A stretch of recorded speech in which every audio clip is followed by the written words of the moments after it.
Ok, vamos a empezar por esto. Parecer muy simple, muy sencillo, pero hay algunos conceptos interesantes que podemos aprender ya aquí y fijar, ¿verdad?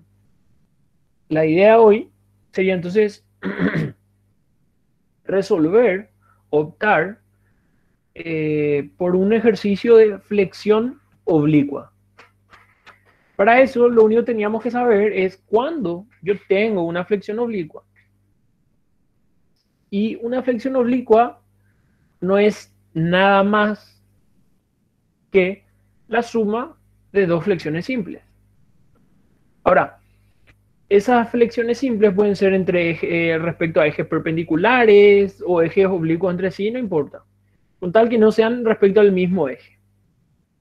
Entonces, nosotros teníamos ya una fórmula, por ejemplo, que nos permite determinar tensiones normales. Fíjense que si yo las tensiones normales trabajaba en un caso de flexión simple alrededor del eje Z, por ejemplo, yo calculaba de esta forma. ¿Ok? ¿Qué pasa ahora si, además de esta flexión simple, yo le agrego el efecto, pero de otro momento? Es decir, un momento alrededor de otro eje. Entonces lo único que varía es la expresión. Es decir, antes yo tomaba el momento Z y veía qué inercia se oponía a esa flexión. La inercia alrededor del mismo momento. Es decir, inercia Z. La distancia era medida respecto al centro de gravedad, pero de la fibra más alejada a la línea neutra. Es decir, en la dirección perpendicular al eje de la flexión. Si el momento alrededor del otro eje, esto sería momento en I, dividido la inercia que le corresponde, sería la inercia en I, por la distancia. En este caso, la distancia se estaría midiendo en la horizontal. ¿Ok? ¿Cómo son las distribuciones de tensiones? En este caso, la distribución de tensiones es de esta forma. En este otro caso, la distribución de tensiones es de esta forma. Es decir, sigma, sigma. Aquí sería, qué sé yo, V por H, y aquí es cuando la sección está así. V por H también.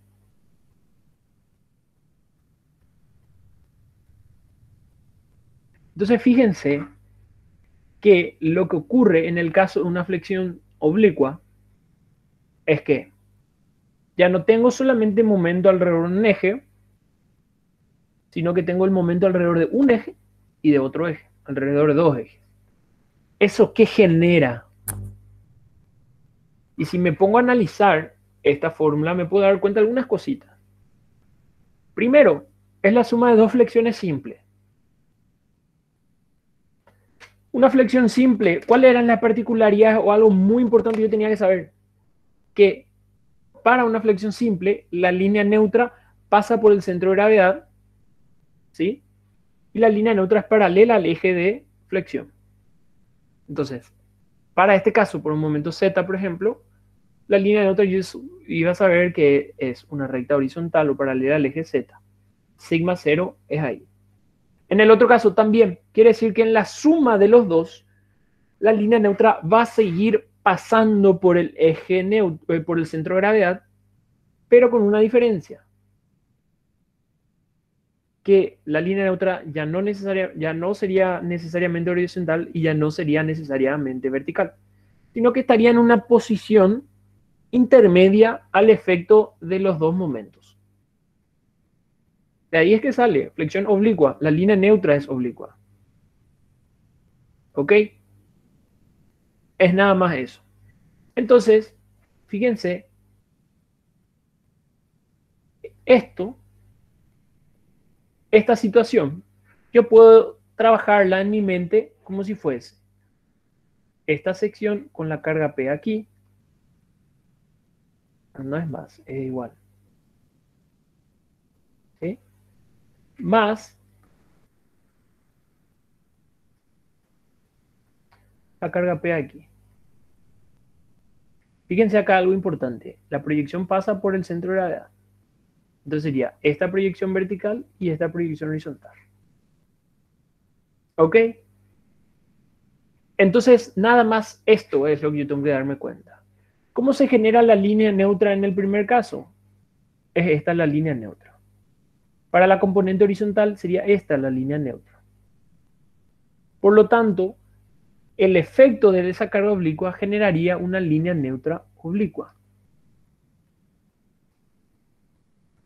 Entonces, la idea del análisis de un ejercicio de flexión simple básicamente se centra en primera parte encontrar la inclinación o la posición de la línea neutra y luego recién verificar cuál es el punto más solicitado. Porque si es esta la posición, si es esta la línea neutra, los puntos más solicitados serían este extremo, el extremo de la derecha o el extremo inferior izquierdo. Si es que la línea neutra termina en esta posición, serían otros los puntos más solicitados. Antes era fácil. Antes era o el punto de arriba o el punto de abajo, los más alejados. Ahora no puedo más saber si es el de arriba o el de abajo o el de la izquierda o la derecha porque todo influye. ¿Por qué? Porque ahora influyen las coordenadas ambas. Entonces ya tendría que ser capaz de poder analizarlo eso. Entonces, la idea sería trabajar como si fuesen flexiones simples, hacer los diagramas por separado, diagrama momento flector alrededor del eje Z, diagrama momento flector alrededor del eje Y, etcétera. Eso se mantiene igual a como venimos trabajando. Y luego empezar a interpretar ya en esta ecuación cuál sería el más desfavorable, cuál es más, menos más desfavorable. La ecuación de la línea neutra, fíjense que para la línea neutra siempre hago sigma x igual a 0. Y ahí yo obtengo una ecuación porque me va a quedar 0 igual a momento z por inercia z por i más momento en i, inercia i por z. Y aquí me queda la ecuación de la línea neutra, la ecuación de una recta. Y con eso yo ya puedo inclusive sacar la inclinación. Por ende ya voy a poder saber cuáles son los puntos más solicitados. Entonces, no hay tanta diferencia aquí con lo que ya veníamos trabajando. Es agregarle una flexión más nomás al mismo o a una situación. Ahora, para flexión oblicua, es que nosotros optamos por una convención de signos un poco más genérica. Fíjense que hasta ahora nosotros utilizamos nada más la convención de signos de la estática. Ahora, en general, para una flexión oblicua, en general optamos por la convención de signos del primer cuadrante. Entonces vamos a tratar de aplicar ya en este ejercicio. Lo voy a explicar ahí. El ejercicio dice, corto y rápido, dice, calcular el valor admisible de la carga P. Me da una estructura isostática, una carga P en el extremo, una longitud de 3 metros, la sección es rectangular, es hueca, la base exterior es 6, la base interior es 3, la altura exterior es 8, la altura interior es 4. O sea, es un huequito, tiene hueco. Entonces lo primero que yo en general tengo que hacer es definir cuál va a ser mi primer cuadrante. ¿Ok? Y aquí yo puedo elegir el que sea, el que se me antoje. Como siempre, yo puedo definir como quiero. Vamos a suponer que defino este de aquí como mi primer cuadrante. Fíjense que aquí no importa cuál, yo defino. ¿Qué significa el primer cuadrante? El primer cuadrante significa que tiene ambas coordenadas de signo positivo. Ambas coordenadas. Entonces, para mí sería este el primer cuadrante. Donde Z es positivo para la izquierda y es positivo para la derecha. ¿Qué es lo siguiente a darme cuenta? Lo siguiente a darme cuenta es el efecto de la carga en ese cuadrante. Entonces, evidentemente lo que sería más fácil hacer sería siempre trabajar con ejes centroidales. En este caso, mis ejes centroidales Z e Y. Por lo tanto, momento alrededor del eje Z y momento alrededor del eje Y. Entonces, lo que haría es descomponer esta carga P en sus componentes vertical y horizontal. Me voy a dar cuenta, la componente vertical de la carga P tendría esta dirección. Y sería P por seno de tita, que voy a calcular enseguida. Mientras que la componente horizontal sería esta de aquí. P coseno de tita. Son las componentes que me van a servir a mí. Fíjense, este es la carga vertical y esta es la carga en Z. Ahora lo que me tengo que imaginar es ¿qué generaría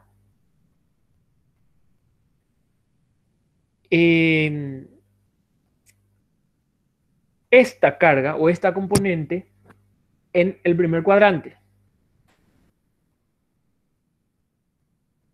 Me fijo. Esta carga P es como si fuese que parta de aquí y termine entrando debajo del eje Z.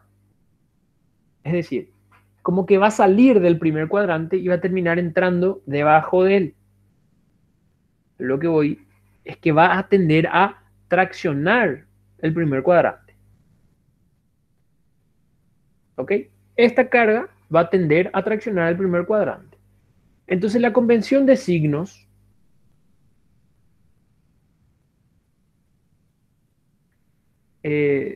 signos por primer cuadrante. Ojo. Entonces la convención de signos lo que me va a indicar es que si ese momento tracciona el primer cuadrante, sería positivo. Si el efecto de ese momento comprime el primer cuadrante, sería negativo. No hay otra regla. No hay otra regla. Para oblicua es la forma más general posible de analizar. ¿Por qué? Porque si alguien me cambia los ejes, me dice que el de la derecha para abajo, yo aplico la regla del primer cuadrante y al final de cuentas me va a salir el mismo valor. Lo único que cambiaría serían evidentemente las coordenadas, uno va a ser positivo a la derecha, el otro positivo a la izquierda, etc. Pero al final de cuentas los valores, las tensiones serían los mismos. Entonces voy a hacer primero el momento alrededor del eje Z. Voy a trazar aquí una línea de referencia. Y lo primero que quiero hacer es el diagrama momento flector respecto al eje Z. Evidentemente yo sé que es triangular. Ahora empieza en el extremo libre y termina en empotramiento. ¿Qué signo sería? El momento Z se genera por la carga vertical, es decir, por P sub I. Y por la regla del primer cuadrante me doy cuenta que va a tender a traccionar el primer cuadrante. Entonces, yo podría decir que es algo así. Va a terminar siendo positivo y aquí el valor sería P sub I por L. Otra forma de decir 300 P seno de tita.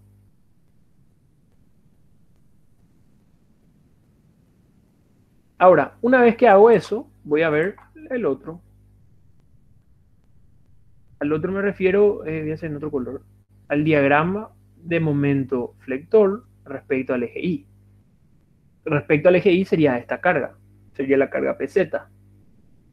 Me doy cuenta que lo que va a tender a hacer es comprimir todo el lado izquierdo del eje Y.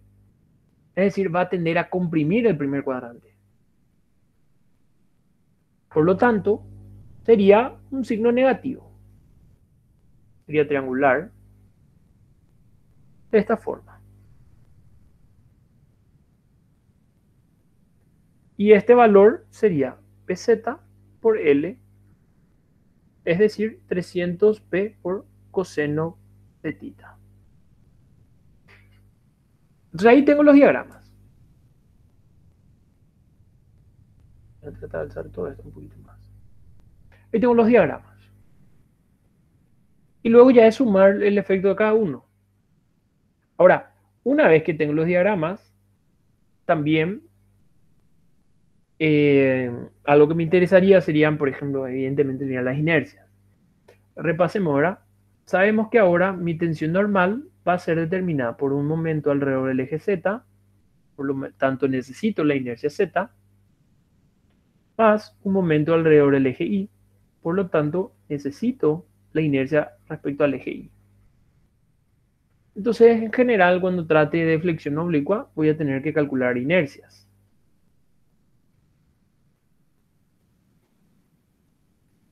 Y en este caso, tengo la inercia en Z y la inercia en Y. Fíjense que en este caso son dos rectángulos, uno exterior, uno interior, el exterior más relleno, el interior hueco. Entonces sería la diferencia. En este caso bastante fácil. Sería base por altura al cubo menos base por altura al cubo. Como los dos están centrados al centro de gravedad de la pieza combinada, entonces directamente la diferencia sin ningún, sin aplicar el teorema Steiner o el de los ejes paralelos. Entonces sería 6 por 8 al cubo sobre 12 menos el hueco, 3 por 4 al cubo sobre 12. No tengo idea cuánto sale. Mientras que la inercia en I sería al revés. Sería H por B al cubo sobre 12 menos el hueco, que sería H por B al cubo sobre 12. Entonces, debería poder calcular ambas inercias, ¿verdad?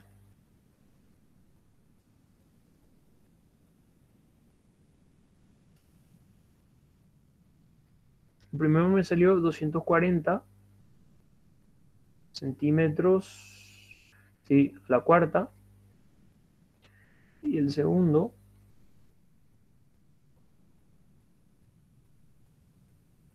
me sale 135 centímetros a la cuarta. ¿Ok? Cuestión que tiene lógica porque es más angosta la sección. Entonces, una vez que yo pueda lograr determinar todos los diagramas y todas las inercias y demás, entonces básicamente ya se empieza a trabajar con el análisis. Fíjense que esto aumentaría un poquito la dificultad si es que tenía una hiperestaticidad. El primer paso sería levantar esa hiperestaticidad y luego proceder al análisis. Ok, entonces el análisis.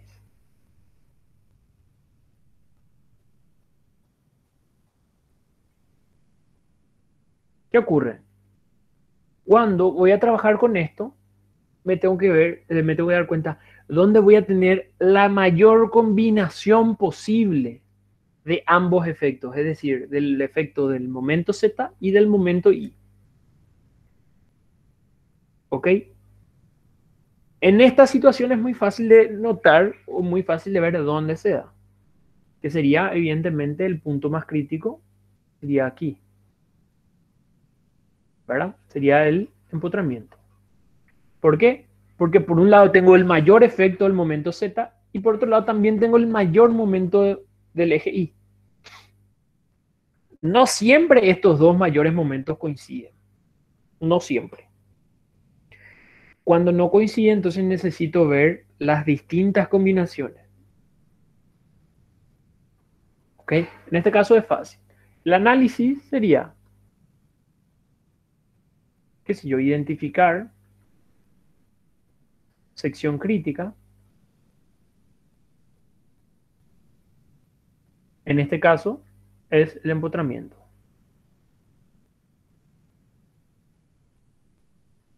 En donde tengo momento Z igual a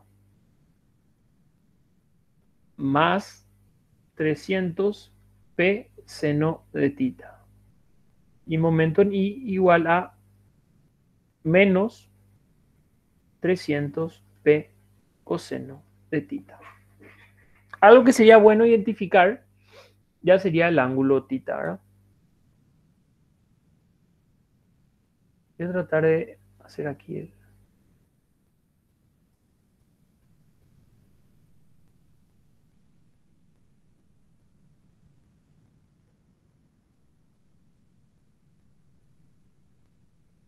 algo así. Este sería el eje. Ahí.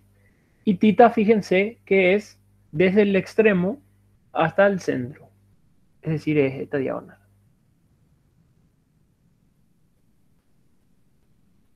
Este es tita. Entonces yo sé que tangente de tita es igual a 4 sobre 3.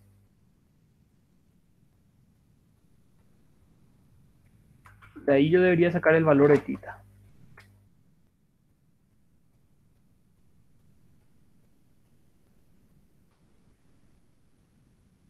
Sale 53,13 aproximadamente.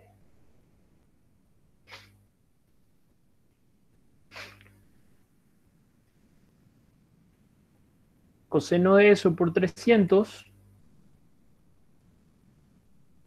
me sale 180. Menos 180 P. 300 por seno de alfa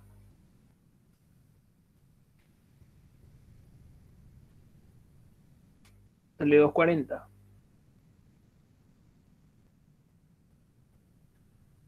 Entonces lo que hice fue nada más sacar los momentos, fíjense,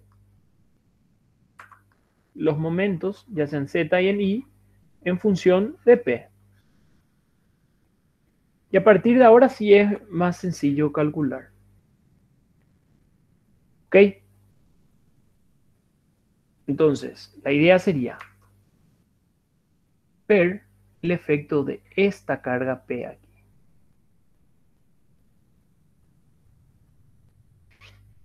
Entonces voy a tratar de hacer por colores, ¿ok? Vamos a separar un poquito más acá. Voy a decir que la componente vertical, a ver en qué color hice el diagrama, en rojo. La componente vertical es esta.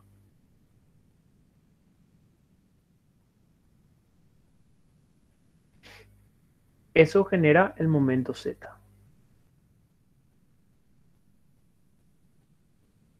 La componente horizontal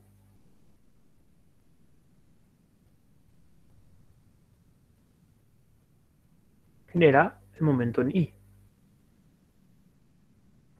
¿Ok?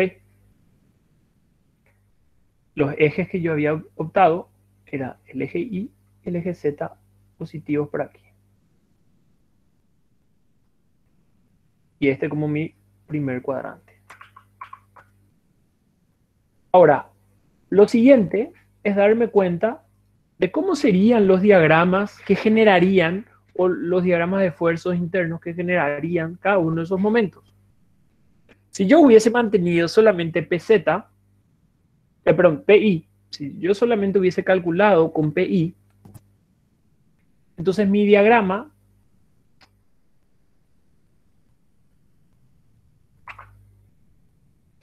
es decir, y ahora yo solo analizo PI.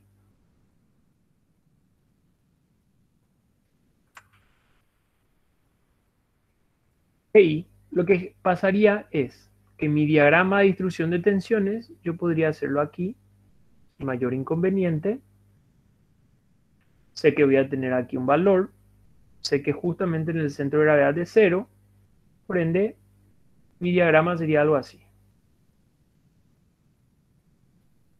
¿Sí? Dijimos, el primer cuadrante es este que está aquí arriba. El primer cuadrante iba a ser traccionado. Entonces mi esquema sería algo así. Y esto lo voy a hacer en rojo para identificar qué es el efecto del momento rojo, ¿verdad? Del momento en Z. Este de aquí es la tensión normal debido al momento Z. Y me genera esta línea neutra. Aquí es línea neutra. Si quiero hacer lo mismo, pero ahora solamente teniendo en cuenta la distribución de, o sea, perdón, el momento horizontal, el momento alrededor del eje Y, entonces mi esquema yo tendría que hacer respecto a estos ejes. O sea, aquí yo tendría mi esquema. Y cumpliría la misma regla, ¿verdad? Hacer algo así. De vuelta esto voy a hacer en verde. Y me doy cuenta que PZ lo que generaba en el primer cuadrante era compresión. Es decir, aquí es la compresión. El primer cuadrante. Y aquí, evidentemente, tracción. Y esto terminaría siendo la distribución en X debido al momento en Y.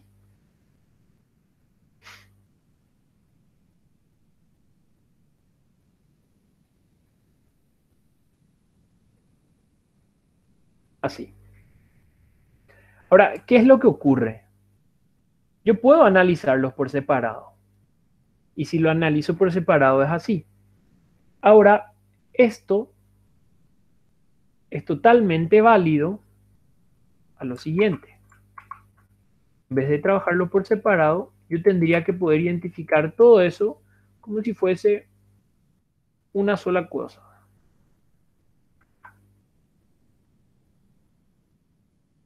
Eh, ah,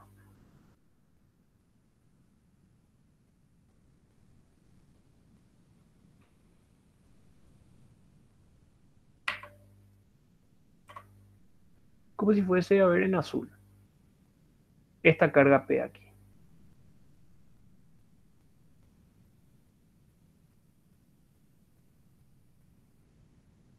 ¿Ok? Lo que va a generar es, mi línea neutra ya no sería horizontal ni tampoco sería vertical. Se quedaría oblicua. Sería una inclinación intermedia entre una horizontal y esta línea neutra vertical. ¿Ok? Una forma de darse cuenta cómo sería la línea neutra es que la línea neutra no pasaría por el mismo cuadrante de la carga. Eso es evidente, ¿verdad? Es decir, si mi carga está aquí, mi línea neutra estaría aquí. Si por alguna cuestión de la vida mi carga se encuentra aquí, mi línea neutra tendría una inclinación cualquiera de estas otras rojas. Es decir, no pasa por el mismo cuadrante. Entonces, esquemáticamente, la suma de estas dos flexiones, lo que me arrojan es una línea neutra, algo así. Fíjense que no sé por dónde pasa, yo tan solo grafiqué esquemáticamente. Por lo tanto, yo evidentemente me voy a dar cuenta que los puntos más solicitados serían estos extremos. Y yo podría decir que mi esquema de distribución de tensiones sería algo así.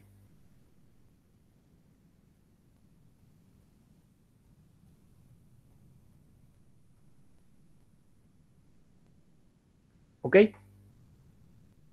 Y fíjense que aquí es fácil darse cuenta que en este punto yo voy a tener tracción por sigma z, por momento z, y tracción por momento en y. O sea que aquí es más evidente que sería la suma de dos tracciones y aquí es más evidente que sería la suma de dos compresiones. Y este esquema de distribuciones sería igual a la suma de ambos.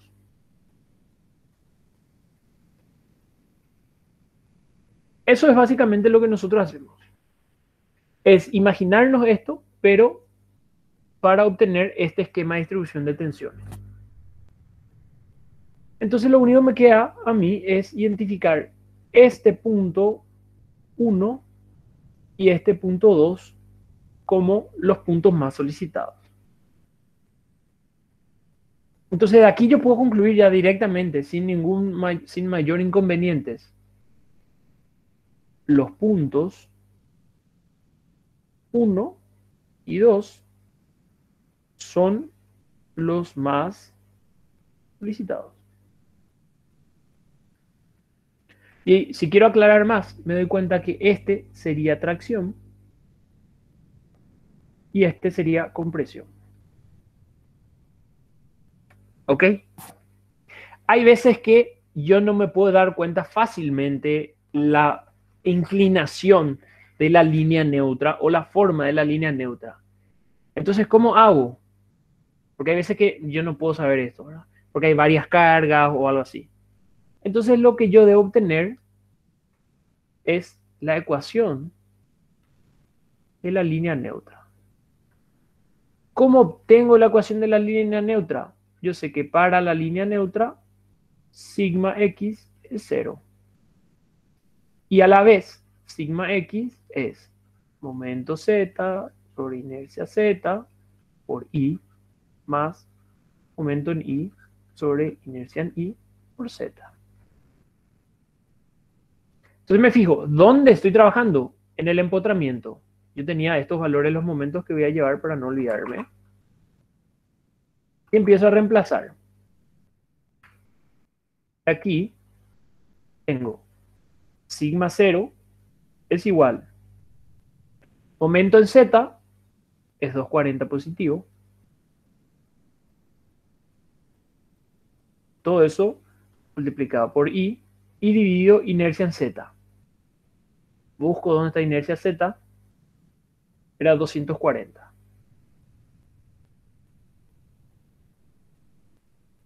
Más, coloco el momento en i con su signo. Menos 180p. Menos 180p. Todo eso multiplicado por una coordenada en z dividido inercia en i. Inercia en i sale 135. ¿Ok? Y aquí hay varias formas de resolver. Yo puedo dejar esto como si fuese 0 igual a, en este caso, por ejemplo, la P se va a tachar y me va a quedar igual a I menos 180 dividido 135, que no tengo idea cuánto vale. 4 tercios.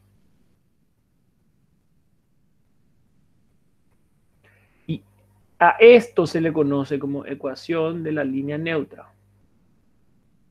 ¿Por qué? Porque si yo le reemplazo cualquier valor de I, me da el valor correspondiente de Z para donde sigma es 0. Y fíjense, si I es 0, Z también es 0. Es por eso que siempre para la flexión oblicua, la línea neutra pasa por el centro de gravedad. Porque estos valores, las coordenadas I y Z, son medidos respecto del centro de gravedad. Otra forma, yo puedo escribir así, ¿verdad? Esta es la ecuación de una recta, donde esto me daba el término, o sea, ese era el término independiente, ¿verdad? Término independiente. El término independiente lo que me decía era en qué parte esa recta le corta al eje. Si es A distinto de 0, entonces quiere decir o le corta para arriba o le corta para abajo. Si A es 0, quiere decir que pasa por el origen. Es decir, pasa por el centro de gravedad en este caso. Y B, lo que me daba era la pendiente. Es decir, la inclinación. Entonces, si yo escribo de esta forma mi ecuación, yo me voy a dar cuenta que acá es 0 más y la pendiente es menos 4 tercios. Perdón, queda terminando, esto pasa al otro lado, ¿verdad? Queda 4 tercios.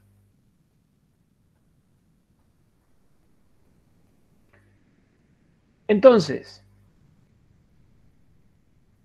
lo que yo puedo sacar de aquí es, pasa por el origen y esta es la inclinación de la línea neutra.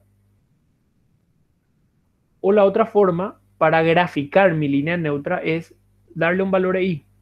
Es decir, para i igual a menos 4, por ejemplo,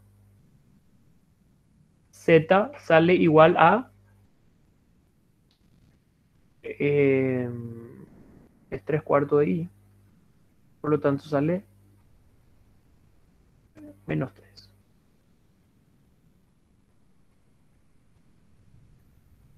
¿Ok? Entonces, ¿qué haría?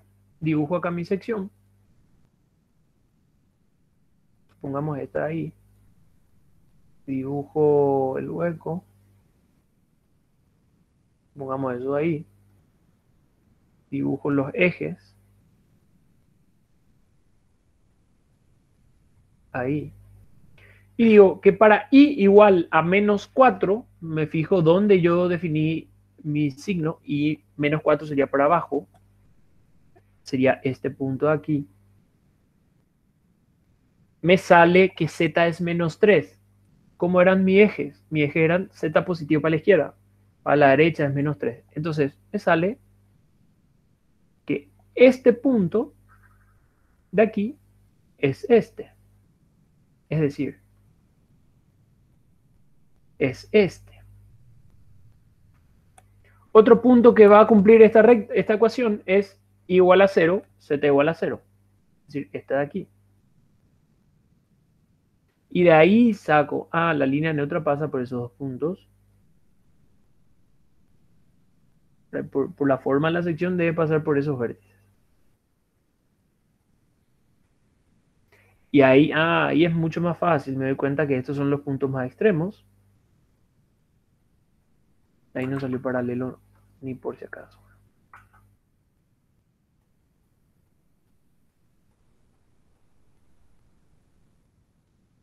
Vamos a suponer que ahí es paralelo.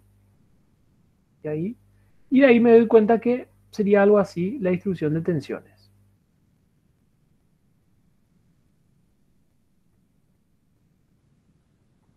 ¿Ok? Este sería sigma. Supongamos que yo no sé si es tracción arriba o compresión abajo. Entonces lo único que tendría que decir es, bueno, este es 1 y este es el punto 2. Entonces voy a calcular aquí sigma x para el punto 1. El punto 1 tiene como coordenadas en i igual a tanto y z igual a tanto. En i sería la mitad de la altura. Positivo porque está arriba y coincide con mi primer cuadrante. Es decir, 4.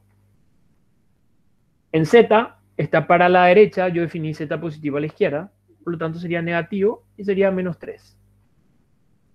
Entonces lo único que tengo que hacer es decir sigma x igual a momento z por inercia z, etcétera, etcétera, etcétera. O bien puedo utilizar esto que es acá.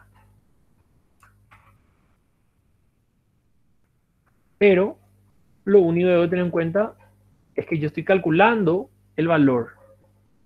Por lo tanto, las P no se van a tachar. Y Z son valores que yo voy a empezar a reemplazar.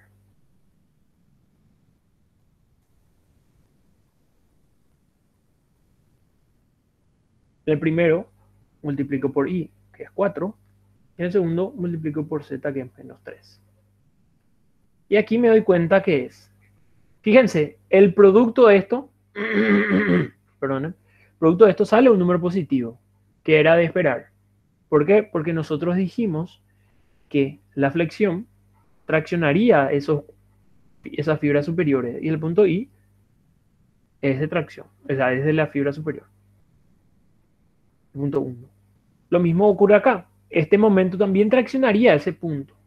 Por lo tanto, es de esperar que toda esta expresión salga un número positivo y que toda esta expresión también. Y me queda, a ver,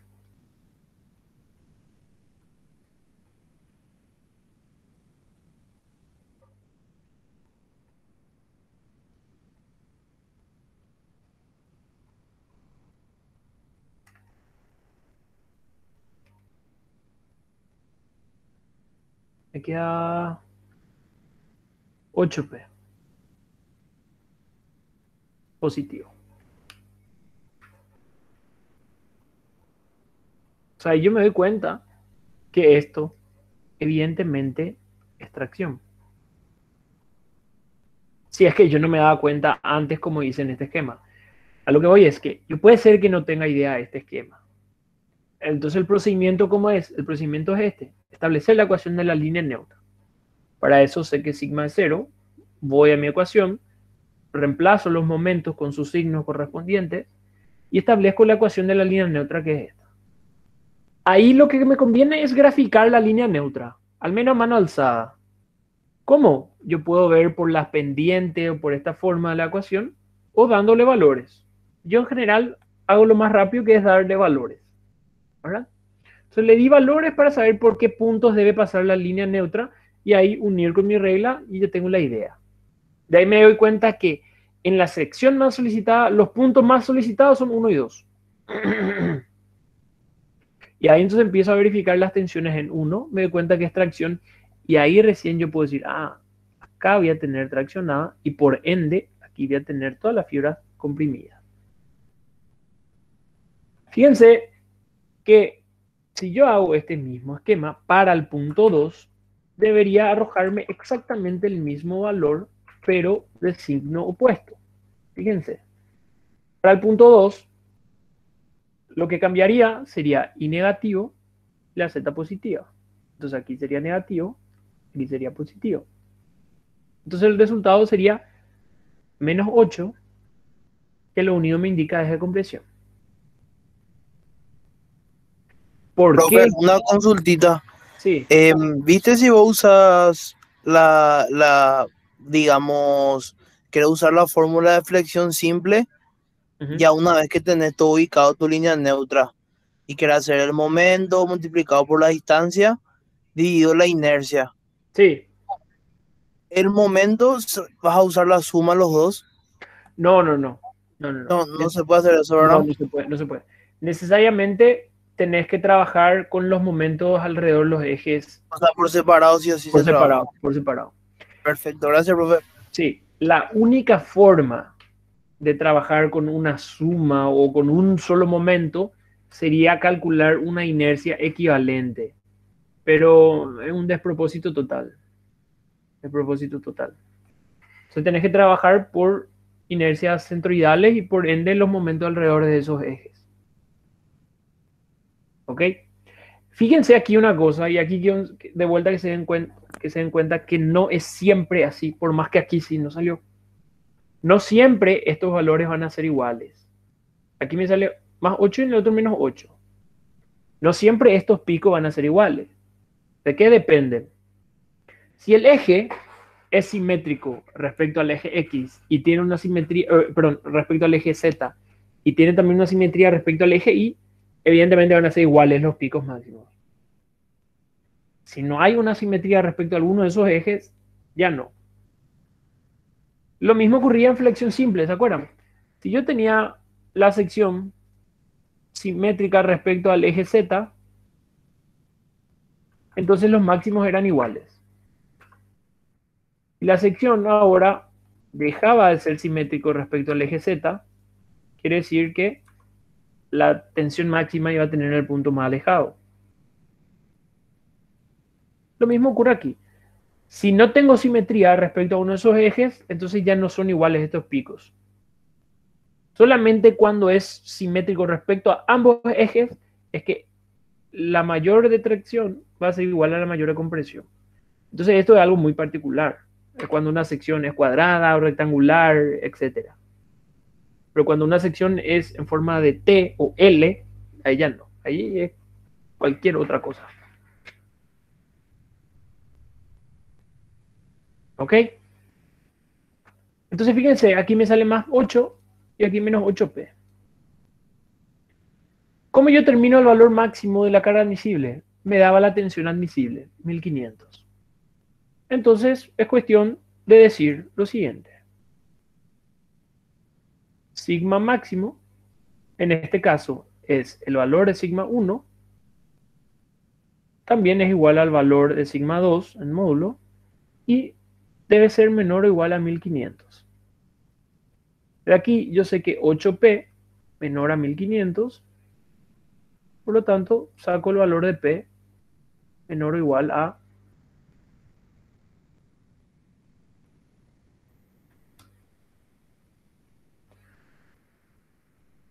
menor o igual a 187.000, o sea, 187,5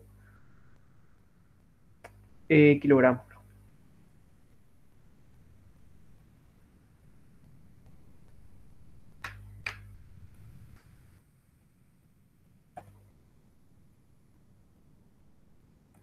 ¿Se entiende, verdad? Entonces, lo que hay que identificar, la flexión oblicua no es algo que nos debe parecer muy complicado ni muy novedoso, porque la forma en la que tenemos que encarar es que es nada más dos flexiones simples alrededor de ejes distintos. Y ya está. Flexión simple es algo que nosotros estudiamos muchísimo ya, ¿verdad? Ya practicamos, hicimos ejercicios de todo tipo, de flexión, todo ya hicimos. Ahora es agregar el momento alrededor del eje Z, agregar un momento alrededor del eje Y. Y es exactamente los mismos procedimientos, la misma forma de analizar, los mismos conceptos, solamente que debo incluir a un momento más. Ahora, requiere más atención porque voy a tener que diferenciar los momentos, identificar según los ejes en los que actúan, diferenciar las inercias, por lo tanto voy a tener que calcular ya no solo uno, sino dos. Si antes me costaba calcular una inercia, ahora me va a costar calcular dos inercias. Más atención por sobre todo. Ojo, más atención nada más. A la hora de reemplazar en mi fórmula, un error clásico que también puedo confesar, yo lo habré cometido cantidad de veces sin ningún problema, es meter en ambos la misma inercia, por ejemplo. Porque cuando están haciendo muy rápido, de repente no se concentran y se acuerdan que era M por I sobre inercia, M por Z sobre inercia y ponen la misma inercia. Es un error clásico. No cometan ese error. Entonces el procedimiento es eso. Si es que yo logro identificar de entrada la forma en la que va a tener la línea neutra, entonces me facilita el trabajo. Si no puedo hacer este análisis, identificar si es que esto me ayuda o no. Aquí era fácil porque ambos momentos generaban tracción en esta esquina, por lo tanto se sumarían, y ambos momentos generaban compresión en esta esquina, por lo tanto se sumarían de forma negativa, ¿verdad? Entonces era fácil ver que aquí tracción, aquí compresión, por lo tanto mi línea neutra es de esta forma, como está graficado. Si no tengo idea, entonces calculo esa línea neutra, haciendo sigma igual a 0. Hago sigma igual a 0 como hacíamos antes, para flexión compuesta, para flexión oblicua sin ningún problema. Y me sale la ecuación. De la ecuación yo puedo sacar la pendiente o darle valores para graficar la línea neutra. Eso ya queda absolutamente a criterio de ustedes. ¿Sí? Yo doy valores.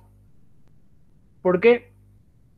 Porque esta pendiente, fíjense, que es el ángulo que forma Z, perdón, es el ángulo que forma la componente Z positiva con la componente Y positiva. Es decir, es este ángulo aquí y está medido así. Es decir, desde la horizontal hacia la vertical. Entonces, si me sale negativo, hubiese sido un ángulo acá. Entonces, de repente varía demasiado si es que yo tomo mi primer cuadrante, el de la izquierda para arriba o el de abajo a la derecha. Entonces, son muchas cosas las que me tengo que recordar. Por eso me es mucho más fácil darle valores directamente para saber por qué punto trazar. Y la línea neutra para una flexión oblicua siempre pasa por el centro de gravedad y por ese punto que le doy. Eso ya es tan solo la forma en que yo procedo, ¿verdad? Me parece mucho más simple y menos posibilidad de equivocarme. Entonces ahí me doy cuenta, viejo, son 1 y 2 los puntos más solicitados. Entonces trato de calcular la tensión en 1 y ver qué signo sale, la tensión en 2 para comprobar qué signo sale. Y de ahí concluí que el 1 era positivo, o tracción, y el 2 era negativo, o sea, compresión. Y de ahí recién verifico. ¿Ok? Ese es el procedimiento general. De vuelta, este ejercicio en particular es bastante simple. Pero no debería haber complicaciones. Ojo, para flexión oblicua, los signos sería bueno determinar siempre por la regla del primer cuadrante.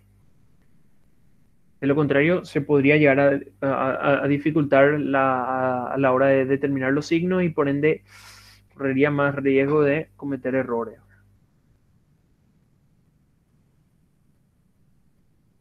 Fíjense, Profe, sí, em, tu origen, por decir así, de ese primer cuadrante siempre coincide con el centro de gravedad de la figura.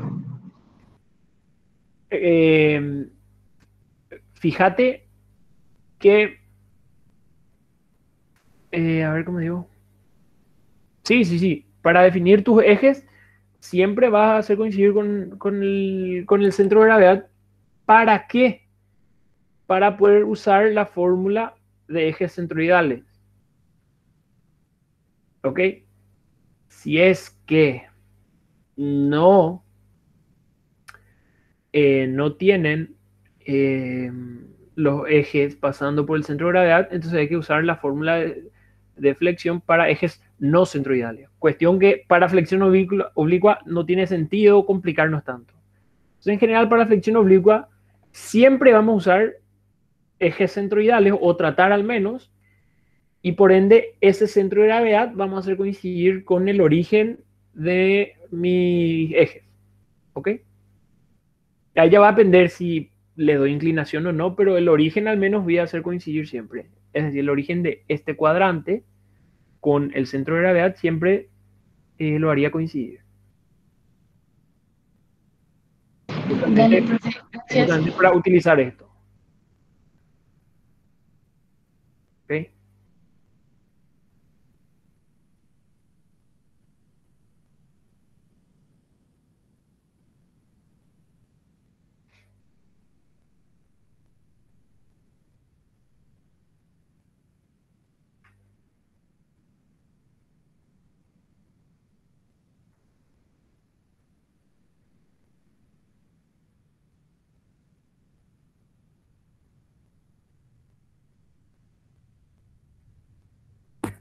Ok, no sé si hay alguna otra consulta.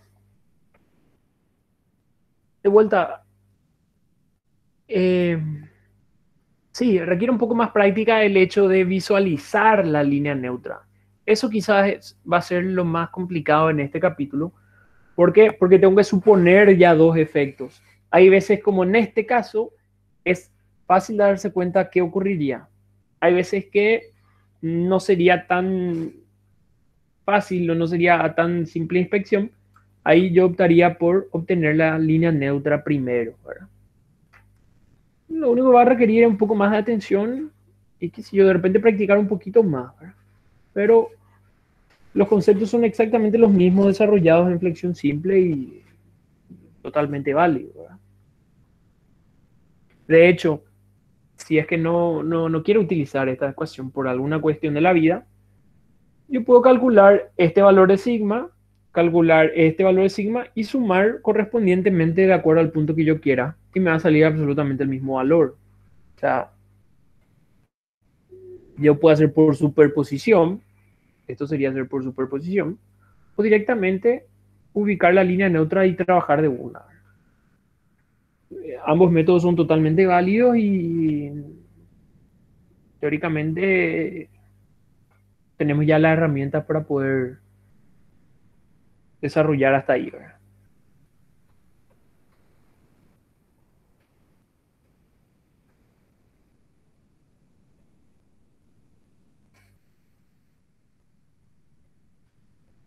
No sé si hay otra consulta del tema.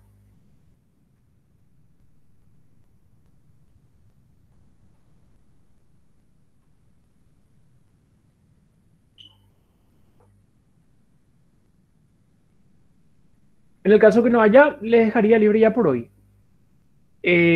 Solamente con la idea que puedan prepararse para el taller. Eh, que es lo que están pensando lo más probable ya ahora. ¿Ok?